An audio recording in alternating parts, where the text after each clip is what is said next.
Budget का focus इस बात पर रहता है कि सरकार का खजाना कैसे भरेगा।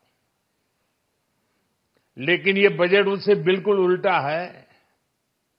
लेकिन ये बजट देश के नागरिकों की जेब कैसे भरेगी, देश के नागरिकों की बचत कैसे बढ़ेगी और देश के नागरिक विकास के भागीदार कैसे बनेंगे, ये बजट इसकी एक बहुत मजबूत नींव रखता है। साथियों, इस बजट में रिफॉर्म की दिशा में महत्वपूर्ण कदम उठाए गए हैं। न्यूक्लियर एनर्जी में प्राइवेट सेक्टर को बढ़ावा देने का निर्णय बहुत ही ऐतिहासिक है। ये आने वाले समय में सिविल न्यूक्लियर एनर्जी का बड़ा योगदान देश के विकास में सुनिश्चित करेगा। बजट में रोजगार के सभी क्षेत्रों को हर प्रकार से प्राथमिकता दी गई है। लेकिन मैं दो चीजों पर ध्यान आकर्षित करना चाहूंगा। उन रिफॉर्म्स की मैं चर्चा करना चाहूंगा जो आने वाले समय में बहुत बड़ा परिवर्तन लाने वाले हैं। एक, इंफ्रास्ट्रक्चर स्टेटस देने के कारण भारत में बड़े शिप्स के निर्माण को बढ़ावा मिलेगा। आत्मनिर्भर भारत अभियान को गति मिलेगी। और हम सब जानते हैं कि शिप बिल्डिंग ये सर्वाधिक रोजगार देने वाला क्षेत्र है। उसी प्रकार से देश में टूरिज्म के लिए बहुत संभावना है। महत्वपूर्ण 50 टूरिस्ट डेस्टिनेशन, वहां पर जो होटल्स बनाएंगे, उस होटल को पहली बार इंफ्रास्ट्रक्चर के दायरे में लाकर टूरिज्म पर बहुत बल दिया है। इससे हॉस्पिटैलिटी सेक्टर को, जो रोजगार का बहुत बड़ा क्षेत्र है, और टूरिज्म जो रोजगार का सबसे बड़ा क्षेत्र है, एक प्रकार से चारों तरफ रोजगार के अवसर पैदा करने वाला एक क्षेत्र को ऊर्जा देने वाला काम करेगा। आज देश विकास भी विरासत भी इस मंत्र को लेकर चल रहा है। इस बजट में भी इसके लिए भी बहुत महत्वपूर्ण और ठोस कदम उठाए गए हैं। 1 करोड़ पांडुलिपियों के लिए संरक्षण के लिए, मैन्युस्क्रिप्ट के लिए ज्ञान भारतम मिशन लॉन्च किया गया है। साथ ही भारतीय ज्ञान परंपरा से प्रेरित एक नेशनल डिजिटल रिपोजिटरी बनाई जाएगी। यानी टेक्नोलॉजी का भरपूर उपयोग किया जाएगा और हमारा जो परंपरागत ज्ञान है उसमें से अमृत निचोड़ने का भी काम होगा। साथियों, बजट में किसानों के लिए जो घोषणा हुई है वो कृषि क्षेत्र और समूची ग्रामीण अर्थव्यवस्था में नई क्रांति का आधार बनेगी।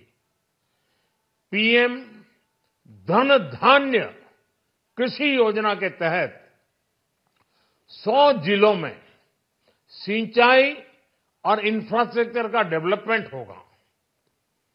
किसान क्रेडिट कार्ड की लिमिट 5 लाख तक होने से उन्हें ज्यादा मदद मिलेगी। साथियों, अब इस बजट में 12 लाख रुपए तक की आय को टैक्स से मुक्त कर दिया गया है। सभी आय वर्ग के लोगों के लिए टैक्स में भी कमी की गई है। इसका बहुत बड़ा फायदा हमारे मिडिल क्लास को, नौकरी पेशे करने वाले जिनकी आय बंधी हुई है, ऐसे लोगों को, मिडिल क्लास को इससे बहुत बड़ा लाभ होने वाला है।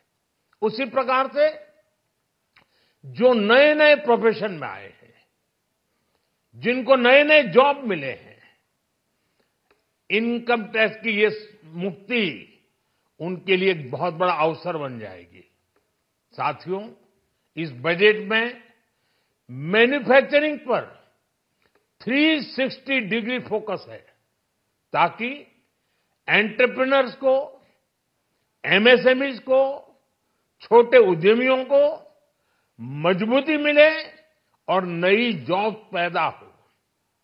नेशनल मैन्युफैक्चरिंग मिशन से लेकर clean tech, leather, footwear, toy industry जैसे अनेक सेक्टर्स को विशेष समर्थन दिया गया है।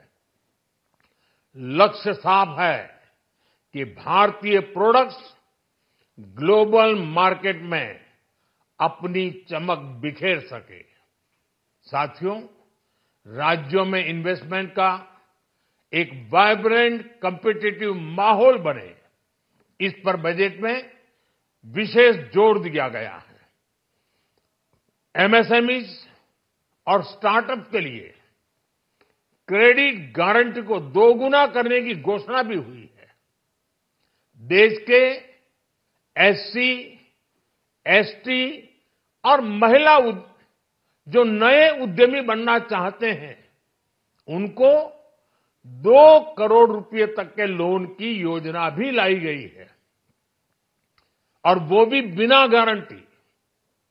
इस बजट में न्यू एज इकोनॉमी को ध्यान में रखते हुए गीग वर्कर्स के लिए बहुत बड़ी घोषणा की गई है। पहली बार गीग वर्कर्स का ई श्रम पोर्टल पर रजिस्ट्रेशन किया जाएगा। इसके बाद इन साथियों को स्वास्थ्य सेवा और दूसरी सोशल सिक्योरिटी स्कीम्स का लाभ मिलेगा। ये डिग्निटी ऑफ लेबर, इसके प्रति, श्रम एव जयते के प्रति सरकार के कमिटमेंट को दर्शाता है। रेगुलेटरी रिफॉर्म से लेकर फाइनेंशियल रिफॉर्म्स, जन विश्वास 2.0 जैसे कदमों से मिनिमम गवर्नमेंट और ट्रस्ट बेस्ड गवर्नेंस के हमारे कमिटमेंट को और बल मिलेगा। साथियों, ये बजट न केवल देश की वर्तमान आवश्यकताओं को ध्यान में रखता है, बल्कि हमें भविष्य की तैयारी करने में भी मदद करता है। स्टार्टअप के लिए deep tech fund, geospatial mission और न्यूक्लियर एनर्जी मिशन ऐसे ही महत्वपूर्ण कदम है। मैं सभी देशवासियों को एक बार फिर इस ऐतिहासिक पीपल्स बजट की बधाई देता हूं, और फिर एक बार वित्त मंत्री जी को भी बहुत बहुत बधाई देता हूं।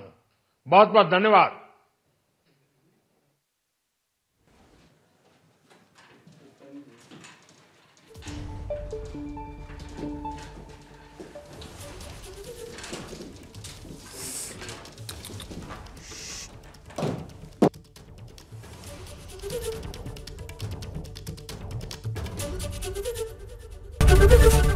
एबीपी माझा, उघडा डोळे बघा नीट।